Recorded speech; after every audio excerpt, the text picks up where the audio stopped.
we extensively use weldments. So right now the cut length is being calculated manually, and from this we are going to estimate the cost. Okay. So is there a simpler way of doing all this, because this takes a lot of my design time? Exactly, true. For all your questions, how about if I show some of the enhancements what we have got in weldments? SolidWorks 2011 has got great new enhancements to work with the weldments here. So let's take an example of a gantry frame. Here we can see this is a weldment model which have taken, that is having a structural member, and you can see end cap, gussets, everything.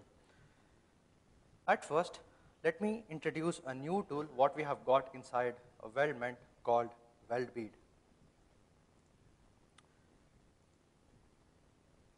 I'll just make use of a weld bead, which is a new tool introduced in 2011 that is slightly different from the fillet bead what we have got in the past. Here, all I need to do here is just define the bead size and select the two components between where you need to have a weld. Just refine the option by selecting all around, and this is how SolidWorks will create a lightweight cosmetic weld. More importantly, it is no longer a solid body now. That means it makes your system or hardware resources a burden free by incorporating all those complex weld designs, which no longer exist now. Let's take some more examples. Say here you can see the two components that is having a perpendicular interaction with a small weld gap here. Yes, that's right. No matter, I can make use of a weld bead, just simply clicking and selecting all around, I can create a weld with ease. It is a very useful tool then. You can see much more challenging scenario now. Okay. Here you can see the two components wherein you can have a lot of gap, or there is no interaction between these two. Weld bead doesn't find any new challenge to create a weld across these components also. It is not only limited for a simple billet, a simple fillet bead. It's also possible for having a V-groove, where I'll select the two surfaces, and also I just need to define the weld symbol. An appropriate weld symbol should be defined. Say I'll go with a V-groove option, so that we can have an appropriate weld created there. Let me show you how I can add a staggering to the weld created. Let's go for creating a weld between, say, these two gusset and the component here.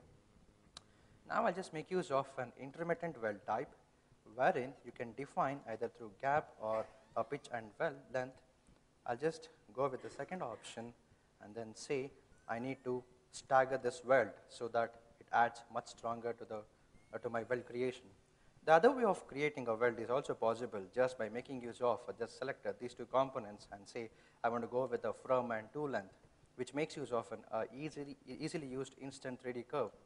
Just you need to tweak this curve to make sure where exactly you need to have the weld creation. So these are some of the enhancements what we have seen at the part level. So we'll go to the assembly of the weldment, and let's see what are the new enhancements we have done even in assembly of weldment also.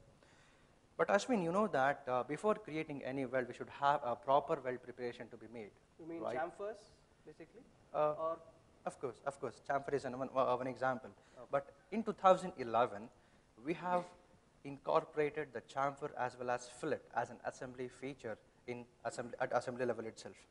It's very easy to use tool, and now we made it much more easy. Just select the component, so no need to select the particular edge again. It gives you the full preview with where exactly you need to have a chamfer. So I'm not selecting here the particular edge required. I just select the component so that it creates an appropriate chamfer at the end. That's how I'll just make some of the weld preparations. Now, using a weld bead option inside the assembly is much more easier here. What I need to do here is just select the two components between which you need to have a weld, and also I can make use of a smart weld tool, so that I just scratch across the two components to have a weld creation. That's it. It's fairly simple, Kiran. I think it is very useful for us. Yes, of course. The reason being here is, once if you go with a creation of a weld, say I'll just go with these two components created and say all around, I just want to select the two components here, and that's how I can create a weld symbol here. Also, for your information, you know that no design is complete without having an assembly or a drawing for the assembly, whatever we create. So we have introduced a lot more options even inside the drawing tool also. Let's take an example of how exactly this can be done. Let me take you to the drawing of this weldment where you can see the weld cut list. Now in SolidWorks 2011, what are the advantages what you have got in creating or in having a bill of materials? All those can be make use of even in weld cut list. Say like sorting out the table or sorting out the columns, each and every parameters inside which we can make use of everything here. I'll just show some of the things how exactly this can be used. Say I just need to order this with an ascending order.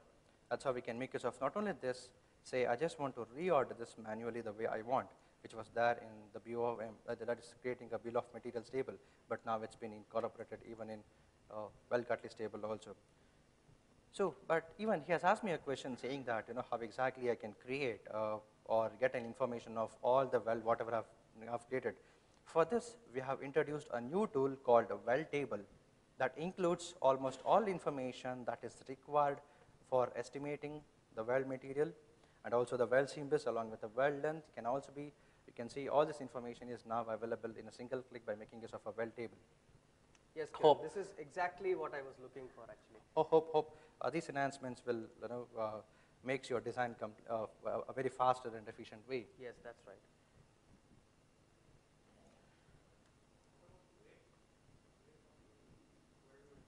Yes, even we can customize the table also where I can go for linking this to the material property inside the model and get the material, weld material weight listed even in your table also. Probably if you have any doubts, you can just have a look into hands-on where I'll be interacting with Mojo. Fine? Yeah. Kiran, my engineers are actually very quick in converting the 3D model into 2D views. They also put in all the dimensions very quickly.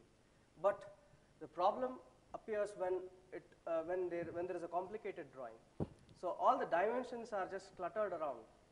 It is not so beautiful to see. Can my engineers in any way make this drawing more readable? But this again should be done quickly. It should not consume a lot of time. Okay. For this, Ashwin, yeah, of course, whatever you said is correct. So basically, we import most of the dimensions from the model to the drawing. But sometimes if the model seems to be very complex and having a lot of dimensions and to incorporate everything into a drawing, as he said, just a clutter of dimensions. I'm not able to, so it takes a lot of time for me to rebuild everything here, right? But now in SolidWorks 2011, we have addressed this issue. But basically, in the previous version, the designer used to get back to the manual way of creating dimensions by making use of a smart dimension tool. No matter, in 2011, we just go with the same model items to